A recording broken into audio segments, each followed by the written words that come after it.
And it's starting to sink in Turkey that if anyone is going to do anything to look out for Turkish national interests in their near abroad, it absolutely has to be Turkey, because no one else is going to do it. And one of the things that we have forgotten in this world is that Turkey is not an Arab country. Turkey is not a European country. Turkey is Turkish. It is an independent pole in international affairs. It hasn't been since World War II. It has been subsumed into the American alliance network. But now that the American alliance network is no more, the Turks are realizing, a little belatedly, that their neighborhood to do with as they choose. Doesn't mean it's risk-free, doesn't mean that they won't have pushback. But if there is going to be a settlement in Syria that they like, they are going to have to be the ones who settle it and then be responsible for it. And what is going on in northern Syria right now is exactly that. The Turks are waking up, rediscovering the tools of power that are necessary to counter countries like Iran and Russia, who have been agitated against the international order for so much longer. The Turks realize now that this is entirely up to them. One of the things about the global order, one of the defining characteristics, is the Americans basically told the whole world that geography doesn't matter anymore. We're going to patrol the oceans for everyone, so you don't need a navy. We're going to guarantee raw material and market access for everyone, so you don't have to do that for yourself. And this enabled countries the world over to access raw materials and energy on one side, and finished goods and consumer markets on the other side, and expand and develop and urbanize and modernize in ways they never could have before. But those two countries are two countries that absolutely have right-sized militaries for their needs, and they're waking up the fastest. I would say that the countries that are slowest to recognize the change are the ones that have been banging their head against the order for so long.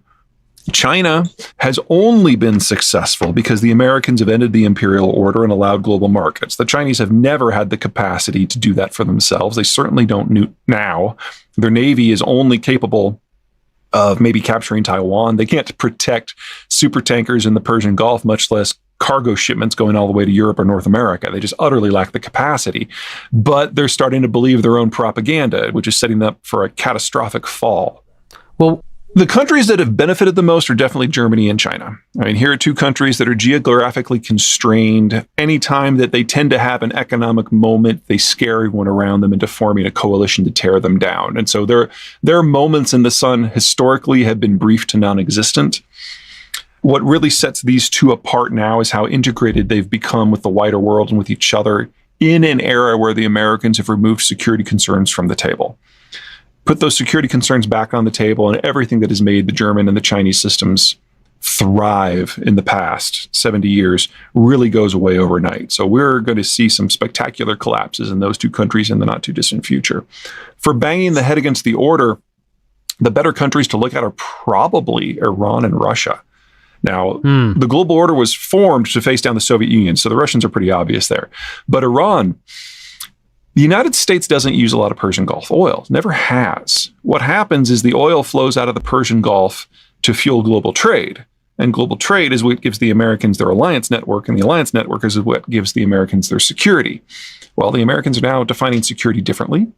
They've never really used the trade. Courtesy of the shale revolution, they don't care about the oil. So everything that's kind of kept the Americans bound to this region is now gone, which means that Iran has gone from fighting the order because the Americans are in charge of it to all of a sudden being one of the countries that is most dependent upon freedom of the seas. The Iranian Navy wouldn't do well in a bathtub, and it certainly can't protect outgoing cargo shipments. It's Americans that have allowed that to happen. I mean, the idea of the order was so holistic that the United States even protected the shipping of countries that it was bombing at the time. And so Iran has gone from a country that hates everything about the global order that the Americans lead to all of a sudden being one of its biggest beneficiaries. And the same goes for the Russians. The Russians export raw commodities, whether it's oil or natural gas or timber or iron ore or whatever it happens to be. All of that requires a placid international environment. So when the Americans step back and countries start taking matters into their own hands, these countries that have so reflexively fought everything about the international system for decades, all of a sudden are going to discover that they're two of the countries that are going to suffer the most when the Americans are gone. And I would love to be a fly on the wall in the Kremlin when the Politburo of Russia realizes that. They're not there yet. They're too stuck in their own ideology. They've been thinking this way for too long. But it's coming soon. Well, it's pretty depressing. One of the things that happens when you modernize and industrialize is you bring in a lot of new inputs that make your industries more effective. So you bring in electricity and steel in order to make an industrial base, for example. I'd say there's no part of the Chinese system that is sustainable without ongoing deep international connections. This is a country that, while it has some resources, is not exactly resource rich, and it certainly doesn't have enough for 1 billion people.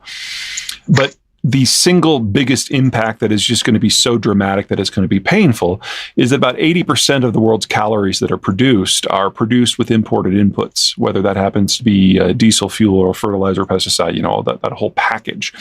And China is now the world's largest energy importer. So there is no version of a world where the Americans are not providing the security in which the Chinese export machine continues, and honestly, where the Chinese diet is able to survive in its current form. So you're looking at a catastrophic reduction in the quality of life in China, complete with going back to the famines that predominated in the world before 1960. Remember that the Chinese were admitted to the American-led order when Nixon went to China and met with Mao. We turned them against the Soviets, and it worked out great all around. But under President Xi, the Chinese, I don't want to say anything as, gauche as they've forgotten their place, but they seem to have forgotten why they were able to get to where they are and how central the Americans were to that. And it's not that the Americans are setting up to punish the Chinese. The Americans are just done. We're leaving. We're just dropping the ball, and there's no one with the capacity to pick it up. So you look at a country like China, and you've got the one-child policy. So there are no consumers. That workforce is becoming thin and worker costs are going up. You look at their energy markets. They import roughly 80-85% of what they need. That goes away. You look at their agricultural markets. They can't maintain the food output that they've got right now. That means they've got too many people, even as they're aging into mass retirement. You look at their military structure. Sure, they've got a lot of ships on paper, but they don't have the capacity to reach beyond the first island chain. They can't guarantee their own trade, much less become a global hegemon. The Japanese have almost none of these problems. They're on the first island chain. They're not mainland. They're facing east. They're not constrained. They've got a blue water navy that's worthy of the name. It's the second most powerful navy in the world. A blue water navy is basically one that can sail almost anywhere around the world. The Chinese Navy really only has a range of about 1,000 miles. Now, they do have a handful of surface combatants that can go further than that, but not without any sort of significant support. In addition, they've got to, if they want to go anywhere important, they've got to sail by a lot of rival countries. Korea, Taiwan, China, Indonesia, Singapore, Pakistan, India. This is problematic. Whereas the Japanese, if they want to reach the Western Hemisphere, all they have to do is set sail, and there's no one between them and the west coast of the Americas. So the Japanese have a higher capacity, they have lower need, they've got greater reach, and they don't have to conquer anyone along the way. It's just easier. You add in the fact that their navy is blue water, and that means they can engage the Chinese at the time and place of their choosing in order to extract the maximum pain or the maximum concessions. It's absolutely anywhere they want. Now, if I was a betting man, I would say that they'd probably do that somewhere in the Indian Ocean, where there's absolutely no possibility that the Chinese can provide any sort of land-based support. That would be the easiest, no muss, no fuss. Any sort of war would probably be over in a few weeks. That's a really messy question. There are very few countries that have the naval capacity to even reach the Persian Gulf in any sort of meaningful volume. So you've got the Brits, the French, maybe the Turks, but that's largely because they border the area via land. The Japanese, in an absolutely ideal scenario, the Chinese, and that's about it. So what'll probably happen is, without the Americans to limit competition among the local powers, is eventually you'll get a fight between the Saudis and the Iranians over the future of the region. But it's not like outside powers can just sit by. Oil is not something like, we're not going to need any for the next 6 months, so we'll just wait for this to sort out and deal with the winter. No. If you want fuel, if you want electricity, you've got to go, and you've got to go now. You've got to maintain a supply. So you'll get all these powers who can maybe just barely reach the region, but can't really impose a reality on it in the way the United States can.